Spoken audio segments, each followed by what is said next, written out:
Hello, everyone. I hope you are having a good day. I'm doing good on my end. I just had a nap. Just woke up from a nap. I was like, you know what? I'm tired. So I had a power nap and I'm up. I'd like to talk to you today about dealing with distraction. So, dealing with darkness, and the darkness in question is distraction. So, we've defined darkness in previous sessions as the absence of light. And one of the definitions that I found of distraction is a distraction is something that turns your attention away from something you want to concentrate on. Yeah, so it turns your attention away from something that you actually do want to concentrate on. So the other day, well, about 3 to 4 years ago, I decided to take up running as a form of exercise.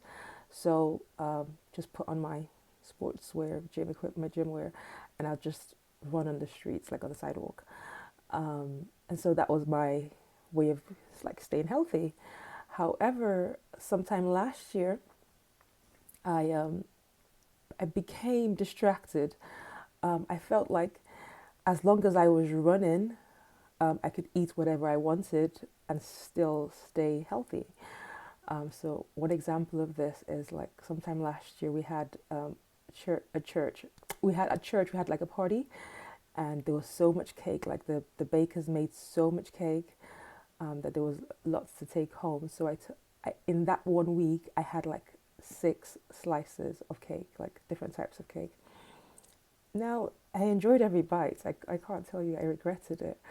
However, a couple months later, I was surprised that my clothes were not fitting properly. They had suddenly become tight. Suddenly being the operative word there. I didn't actually make the link between the cakes that I had been consuming and the bad eating or the bad eating habits that had been forming with the fact that I was gaining weight, which was not what I wanted at all. So I got distracted. So that's just a little story, just to let you know that sometimes distraction can be quite subtle, but you're not aware. So like I said, distraction can be quite subtle, and it's so subtle in nature because it doesn't actually require all of your attention. So with me, I was still working out, but I was not. My nutrition wasn't great, so I was working out, eating good food, but I was also eating quite a lot of junk, or I was eating good food like nuts and fruit, but in high quantity. Now, too much of everything is not good for you, so I was getting distracted, but I was not aware of it. It was very subtle. And so distraction just requires a little portion of your attention, and then before you know it, like you're fully distracted. But you don't actually know it until like you start to see results that you haven't actually planned for. Um, when you give into distraction, before you know it, your efforts are split. It splits your focus, and this split focus undermines your efficiency because you're not able to give yourself 100% to whatever you're pursuing or whatever your goal is. My goal was health. My goal was fitness, but because I had allowed myself to be distracted, my attention became split between health and junk food. So I'd eat like things like KFC. I'd go to art class, and on my way back from art class, I'd get KFC and stuff like that. But I tell myself I'm gonna work this off. But what I learned later on with regards to health is that unless you're an athlete or someone like that, nutrition is a key part of health. So you do the exercise, but your nutrition as well is a key part of that. So my overall outcome was weight gain, but this was not an outcome that I wanted. So I became distracted without knowing. The danger of distraction is it's dangerous because you may not be aware that you're being distracted until it's too late. So distraction comes. What usually distracts you, might distract a person, is not usually something that they don't like. It's usually something that they do like.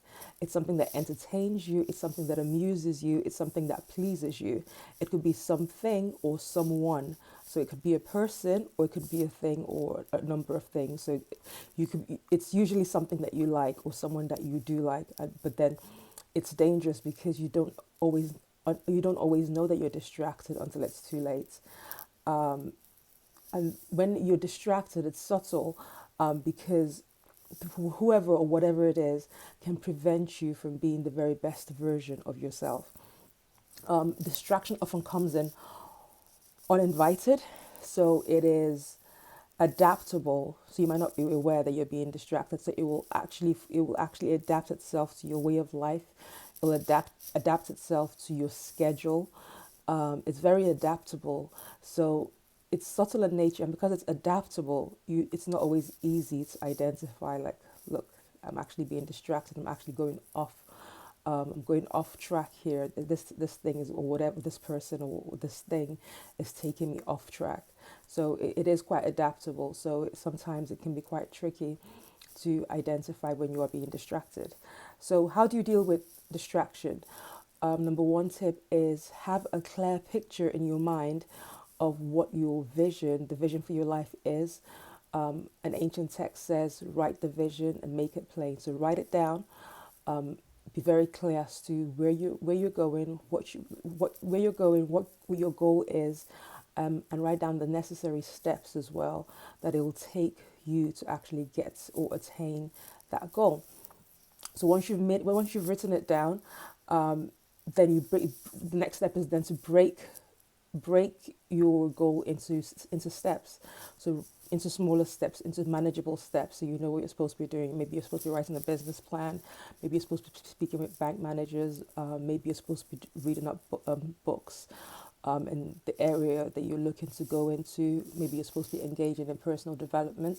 Whatever it is you need to do, write down the steps as well, so you know, so you have like a plan. So it's just like when a building is being constructed, the architect doesn't just draw the house, but the architect actually takes time to break each room into sections. So there's a design for the bathroom, there's a design for the living room, there's a design for the swimming area. So the architect takes time to construct each part, so that when the builder is provided with the documentation, they know what needs to be done, what sections they are, they're very clear steps. So the same way an architect constructs a building, the building that we're speaking about today is your life, right? So if you think about a building like it's bricks and mortar, but your life has so much impact. It's spirit, it's soul, it's body, and it has the power to influence a lot of people and change the lives of many, in small ways, in big ways.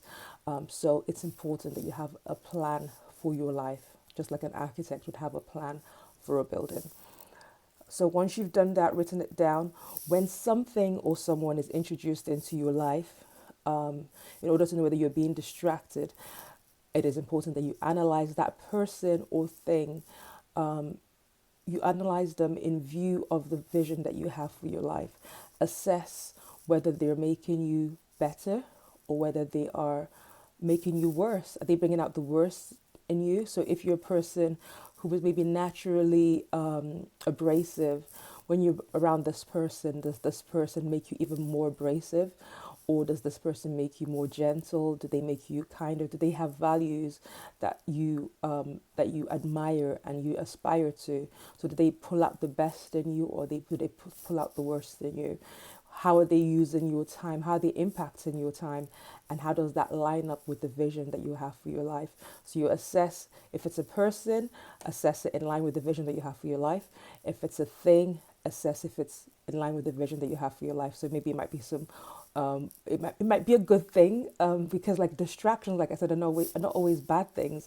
In my case, it was like junk food. Junk food is not necessarily bad, but if you eat it in high quantities, then it could be detrimental. So with distraction, it could be a good thing. There's a book called From Good to Great. I haven't read it yet, but just in terms of the title, sometimes it's something can be good, but what you want is great. So it's being able to assess, I could get involved in this thing, but is this what will make me good, or is this going to make me great? So it just depends where you want to be, what you want from your life. So assess that. Assess whoever or whatever it is that is introduced into your life. Assess to see if they're actually distracting you and pulling you away from your vision, or they're pushing you and taking you forward. Do they challenge you to be a better version of yourself? Do they challenge you when you fall short of the values that you hold for your life? Are they holding you accountable and saying no, but that's not what you said you wanted to do. Why haven't you done X, Y, Z? So then you know, okay, this person is actually good for me, or this thing is actually good for me. This venture that I'm getting involved in, it might be charity work or whatever, is actually pulling out the best of me and helping me develop skills that I can use that which will transfer into like the vision that I have for my life. Okay, so those are just some tips that I thought I'd share with you. Please feel free to share this with whomever you think needs to hear it. Until next time, stay positive and please stay safe. Take it easy. Bye.